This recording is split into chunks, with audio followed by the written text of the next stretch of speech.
साथियों जय हिंद। मैं डॉक्टर संग्राम पाटिल इंग्लैंड से बात कर रहा हूँ।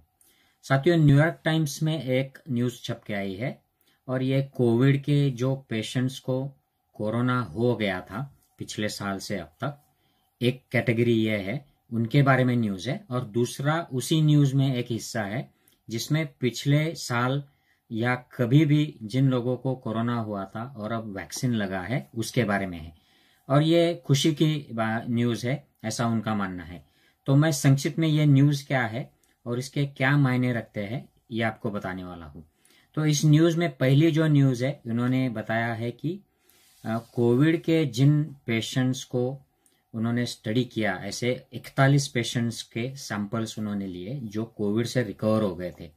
और ऐसे पेशेंट्स में उन्होंने पाया कि ये पेशेंट्स की इम्यूनिटी सिस्टम के जो पेशियां होती है, CD4 और CD8 ऐसे टाइप के टी सेल लिम्फोसाइट्स होते हैं, ये उनके जो बदलाव उन्होंने देखे, ये कोविड के पेशेंट को ये बड़े हेल्पफुल बदलाव है, ऐसा उन्होंने 1 साल बाद पाया है।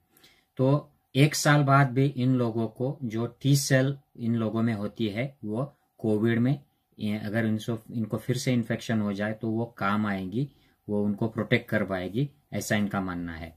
और दूसरी बात इन्होंने पाई है कि इनमें जो लॉन्ग लिविंग मेमोरी सेल्स होती है, जो इन्फेक्शन होने के बाद फिर से एंटीबॉडीज पैदा कर सकती है कुछ साल बाद भी, ऐसे जो लिविंग सेल्स है जिसको उन्होंने कहा है polyfunctional SARS-CoV-2 antigen specific memory cell, तो ये भी इन पेशेंट्स में पाई गई है। तो इसके क्या मायने हैं मैं आपको बाद में बताता हूं। पहले दूसरी न्यूज क्या है ये बताऊंगा। दूसरी न्यूज इसी न्यूज का जो सेकंड सेक्शन है उनमें एक दूसरे स्टडी का उन्होंने मेंशन किया है। और जिन लोगों को पहले कोविड हो गया था उन लोगों को जब इस साल वैक्सीनेशन दिया गया तो उनमें काफी अच्छा इम्यून रिस्पांस आ गया। तो उनका मानना है कि इस रिस्पांस की वजह से अगर वो फिर से इन्फेक्शन उनको होता है या कोई अलग वेरिएंट जो म्यूटेट हो गया है, ऐसे वेरिएंट से इन्फेक्शन होता है, तो इन लोगों का अच्छी तरह से बचाव हो पाएगा। तो ये अच्छी बात है।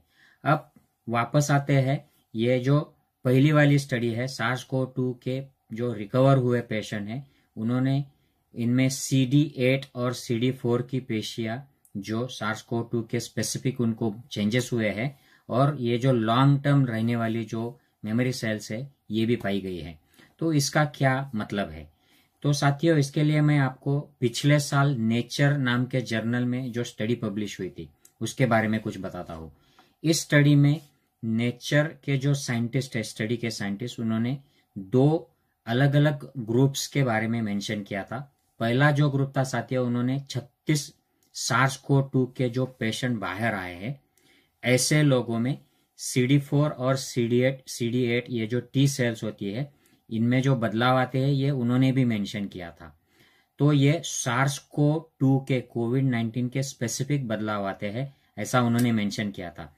लेकिन दूसरा ग्रुप जो उन्होंने स्टडी किया था ये 23 लोगों का था और इन लोगों को 17 साल पहले यानी 2003 में SARS-CoV-1 का इन्फेक्शन हुआ था।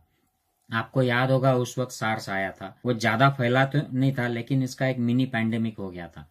तो इन 23 लोगों में 17 साल के बाद भी उन्होंने पाया कि इनमें वो CD4 और CD8 सेल जो है टी सेल उनके बदलाव है और इनमें जो लॉन्ग टर्म रहने वाली जो स्पेसिफिक मेमोरी सेल्स है ये भी पाए गए थे इन लोगों के शरीर में।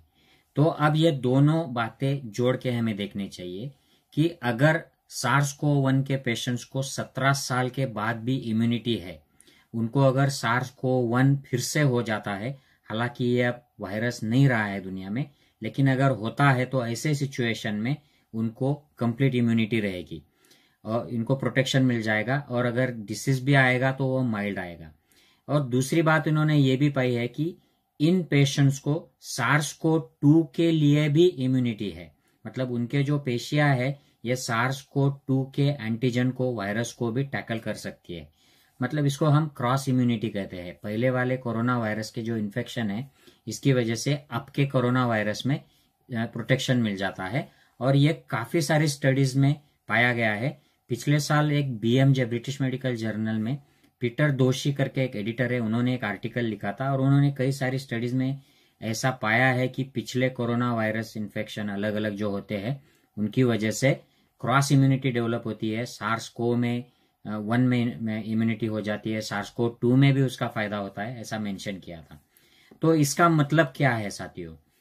इसका मतलब हम सीधे ये निकाल सकते हैं कि जिन लोगों को कोविड का इन्फेक्शन हो गया है और वो लोग बाहर निकल आए हैं, उनको लंबे समय तक इम्यूनिटी रहेगी। हालांकि उनकी एंटीबॉडी जो है ये 4 महीने तक रहेगी और उसके बाद में वो सडन ड्रॉप हो जाएगी और वो गिरते ही रहेंगी। लेकिन एंटीबॉडी, ये जो हम कहते हैं मेडिसिन में उसको ह्यूमोरल रिस्पॉन्स, ये इम्यूनिटी का एक ही रिस्पॉन्स नहीं होता है, उसकी दूसरी सेना होती है जिसे कहते हैं सेल्यूलर रिस्पॉन्स। तो ये सेल्यूलर रिस्पॉन्स के बारे में अब इन स्टडीज से क्लियर हो गया है कि कोविड-19 के खिलाफ भी इम्यूनिटी लॉन्ग टर्म रहने वाली है। तो ये बात इससे पता चलती है। दूसरी बात जो अब ये सारे डिस्कशन से पता चलती है वो ये है कि अगर किसी को कोविड-19 का इन्फेक्शन हो गया था और ऐसे लोगों में वैक्सीन का डोज दिया जाता है तो इनको काफी अच्छी इम्यूनिटी आती है और अलग अलग जो वेरिएंट्स, म्यूटेंट वेरिएंट है, उनके खिलाफ भी अच्छा प्रोटेक्शन मिलने की संभावना है। साथियों, तीसरी बात यह है कि पिछले जो स्टडीज हुए हैं कोरोना वायरसेस जो सर्दी जुकाम जैसी हल्की सी बीमारियां करते हैं, ऐसे पेशेंट्स में जो रिकवर हो जाते हैं उनमें अगर ऐसे CD4 और CD8 पेशियों के बदलाव पाए जाते हैं तो उन लोगों में जब फिर से इन्फेक्शन होता है, जिसे री इन्फेक्शन कहते हैं, तो ये माइल्ड होता है, ज्यादा इसमें सिविरिटी नहीं आती है।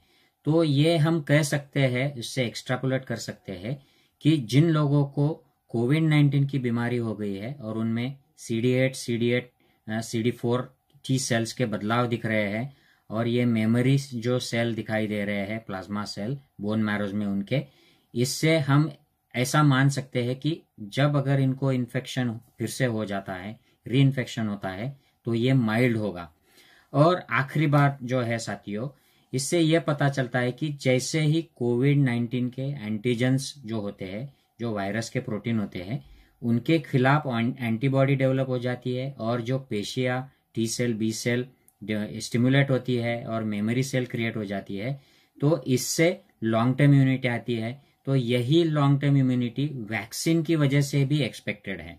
मतलब वैक्सीन भी लॉन्ग टर्म काम करेगा, उससे लॉन्ग टर्म प्रोटेक्शन आएगा। ये बात अब लोग मानना शुरू हो गए हैं।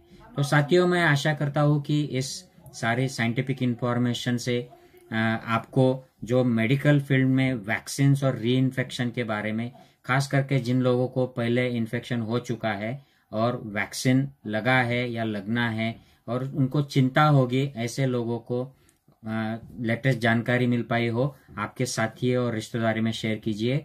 जय हिंद साथियों।